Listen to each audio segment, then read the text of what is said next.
What's going on, world? I'm here to talk about my favorite games of 2024. And this video, now before I get started, let me get a few disclaimers out the way. One, I did not play a lot of new games this year. So if your favorite game is not on this list, it is probably because I have not played it. I also did not play a lot of AAA titles this year, so see disclaimer number one. And this is my personal favorite list based on my taste and preferences. You may not see your favorite games on this list, but that's okay. Let me know what your favorite games were in the comment section below. And these won't be full reviews. I'm just gonna give my quick little spat about these games. We're gonna get in, get out. I'm gonna let y'all go on y'all way, man. But without further ado, let's go ahead and get into the list. Coming in at the number 5 spot, we're gonna go with Under Night In-Birth 2. Now, this is actually my first time getting into the Under Night series, and I had a good time playing with this. I actually forgot that this came out earlier this year until I looked at my Steam library. But yeah, this is a really dope 2D, action fighting game. Really dope roster. Love how different the characters are. I love the look of the game. Love the different play styles. So far, my favorites have been Carmine. That's the homie. I'm rocking with Enkidu. Mika's really cool. I really like almost everybody on here. Hilda's the devil. Hilda's the devil. Don't like fighting Hilda, but she's a cool character. Just not a fan. But nah, man. Under Night In-Birth 2, man. This is a really dope fighting game. Pretty easy to pick up, but it also can get pretty sweaty. The tutorial system in this game is really in depth. They really give you all the tools you need to learn how to play the game, and I really appreciated that. And lots to do with replay value. There's a lot to unlock in terms of things in the art gallery and just things like that. I thought this game was really well made. It left a really good first impression, so I'm definitely a fan of the Under Night series now. Like I said, love the combat, love the different kind of combos you can pull off and the different play styles, and just the whole overall aesthetic of this game. Everything kind of clicked for me. So yeah, number 5, going with Under Night In-Birth 2. Had a good time with this one. If you have not played Under Night In-Birth 2 and you are a fighting game fan, I think you should definitely give this one a look. Coming in at number 4, we're gonna go with Ultros, man. This is a really dope, psychedelic, really different Metroidvania. Now, I did a full review of this on the channel, so I'll leave a link to that below if you want to get my full extended thoughts. But had a lot of fun with this one, man. It was just really different and unique.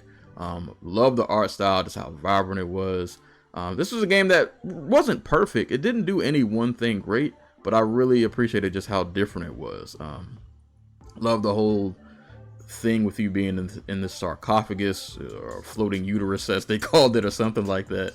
And they have you just running around doing these, you're exploring, and they have this plant system where you're planting these seeds, and the seeds grow into specific things, and what they grow into can help you traverse and get to new areas of the sarcophagus. And then you got the combat system, which I enjoyed because it didn't let you get away with spamming the same things over and over again. It wanted you to keep the combat fresh and do different moves so that when the enemies drop their nutrients, you would get the most high grade nutrients. It's a lot. I can't go through this whole game in this quick little blurb, but this game had a lot of interesting things going for itself, and some of the mechanics might turn some people off, but I actually had a lot of fun with this, man. Definitely one of my favorite Metroidvanias of the year, and just something that was really unique and different. So yeah, number 4, I'm gonna go with the Cosmic Uterus. Ultros. Had a good time with this one. Coming in at number 3, going with Tekken 8. I don't really have much to say about this, bro. It's Tekken. Tekken's back. It's only one of the greatest fighting game franchises ever. It is back. It is clean. It's everything. I'm happy. I'm just happy to have Tekken back. The story mode, so anime, but so good. It's so good. I got my homies back, man. I got Brian. I got Kazuya. Of course, love the roster. It's not like, if you know Tekken, I don't need to sell you on this game. You know what Tekken is, man. Y'all know what Tekken is. Y'all know what time it is. I'm so happy that this is just back, and it's a lot of fun. Like I said, this would have been higher on the list had I just spent more time playing it, but got distracted with life and just other games that came out. But yeah, this was the fighting game that I was waiting for, and I'm extremely happy that it's here, and I'm extremely pleased with what I got. So number 3 is definitely for sure going to Tekken 8. Coming in at number 2, we're going with 1,000 Times Resist. Now, I did a review of this on the channel also, and this is also really one of those games that the less you know going in beforehand, the better. Man, this game was really good. If you like narrative-based games, this will definitely be something you'll enjoy. Love the writing in this game. The writing I thought was amazing. Of course, I love the art style. Game kind of gives me some Nier Automata vibes. It's a little melancholy, it's a little depressing, but it tells a really good story. You got a lot of themes of just like politics and religion, and oh, it's a lot, man. It's so much. Watch my review. It's a lot to get into this game that I kind of really don't really want to tell you, but the gist of it is that you play as this character named the Watcher, and she lives in kind of like this underground bunker, and they're under, her and her sisters, as they're called, are kind of under the guidance of a character called the All-Mother. And the game starts off with the Watcher murdering the All-Mother. Not a spoiler, it's literally in the trailer of the game. But she murders the All-Mother, and then you get to see what led up to her doing that and why she made that decision. And it is a wild, wild ride. And this was one of my favorite endings I think I've ever had to a game, because it stressed me out. But I really liked the very last part of this game, like right before you get to the actual ending, because it was so stressful. But I like this game just really made you question like your own morals and your own, I don't want to say integrity, but like your own morals and like kind of values and things that you believe to be important. But really great narrative here. I would encourage you to watch some reviews, my reviews, other reviews, before you dive into this, because this game is not really heavy gameplay wise. It is very, very strong on narrative. It's a lot of you just walking and just kind of talking to people and getting the full scope of the story. Not, you're not fighting, you're not pulling off air combos and smacking and shooting people. It's none of that going on. But just a really interesting story that you just get to watch unfold. But yeah, I was hooked on this, man. Could not put the controller down. Had to see how this was gonna go and how it was gonna end. And once I got to the end, I was very satisfied with what I got. But yeah, like I said, check out my review. I'll leave a link to that in the description below. But really great writing. Man, this is really, really good, man. 1,000 Times Resist is getting the number 2 spot. And here we go, my favorite game of 2024 with a bullet. Kill Knight, man. Boy, oh boy, did I have some fun playing this. This is my kind of game, man. This is a brutal twin stick shooter. Bro, this was like playing and I said this, I did a review of this on the channel, and I'll reiterate it here. This game to me is like playing like 2016 Doom or Doom Eternal, except it's just a twin stick shooter. Like you get that same feeling of just like adrenaline and constant need to like move and shoot. Like there's always something happening. Man, this game was just the fun factor, bro. And like this game is hard. Like it's hard. Like this game is brutal, but I had so much fun playing this. The concept is really simple, man. Like you get a gun, you get a melee weapon, and you need to shoot and dodge and shoot and dodge and just try not to die. And meanwhile, the stage is morphing, the stage is changing around you. Enemies are flooding the screen. It's 1,000 things going on at once. But the game gives you what you need to succeed. The systems in place all kind of work in line with each other. So you have to do moves with the melee to like refuel like your ammo, and they got like this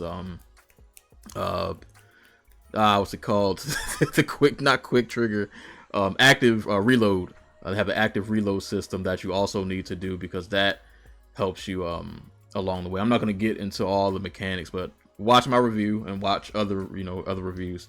There's a lot going on. There's more going on here in terms of combat than you might think. They have some systems that are intertwined together that you absolutely need to have a grasp of if you even hope to get past any stages on this game, because this game is hard and it does demand that you get good. You are not going to get by this game if you actually don't know what you're doing. This is for my gaming masochists out here, my people who don't mind a challenge, who don't mind getting punched in the face and having to get back up repeatedly and dying and, you know, doing that whole process. But yeah, this was like pure just adrenaline rush for me. I had so much fun. This is some of the most just like pure fun I've had. And it was stressful fun, especially stages 4 and 5. Jesus Christ. But this was just some of the most pure fun I've had all year. This scratched a certain itch for me. Yeah, man, Kill Knight. This was just, man. Yeah, this was great. this was great. 5 stages of just non-stop action and just stressing myself out, but having so much fun doing it. Different kinds of guns, different upgrades you can get to kind of help things move along, different little special moves you can pull off. That I really thoroughly enjoy this game. As much as it punched me in the mouth, I could not stop playing this. So yeah, number 1 with a bullet. Kill Knight is definitely my favorite game of 2024. Had a blast playing this. The game punched me in the mouth and I punched back until I ended up beating it, which only took me like, we ain't gonna talk about it. You can listen to my review and I'll tell you there how long it took me to beat this game. I'm a little ashamed of it, but that's neither here nor there. But favorite game of the year by far is Kill Knight. So yeah, that is these are my favorite games of 2024. But we're not done yet. Honorable mention to a game that did not make my list, but I just want to shout it out because I did enjoy it. And that is Biomorph. Biomorph is a Metroidvania. You play as this dude named Harlow, little creature guy. And the gimmick of this game basically is that you can morph into every enemy that you kill, excluding bosses. But you can morph into every enemy, and morphing into certain enemies will help you, you know, kind of get around and traverse and get you to new areas. And some enemies are good to use against other enemies because they make the fights easier. Just really enjoyed the morph system they had. This was a really solid Metroidvania. The different areas of the game were dope. Every place had its own like distinct feel and look.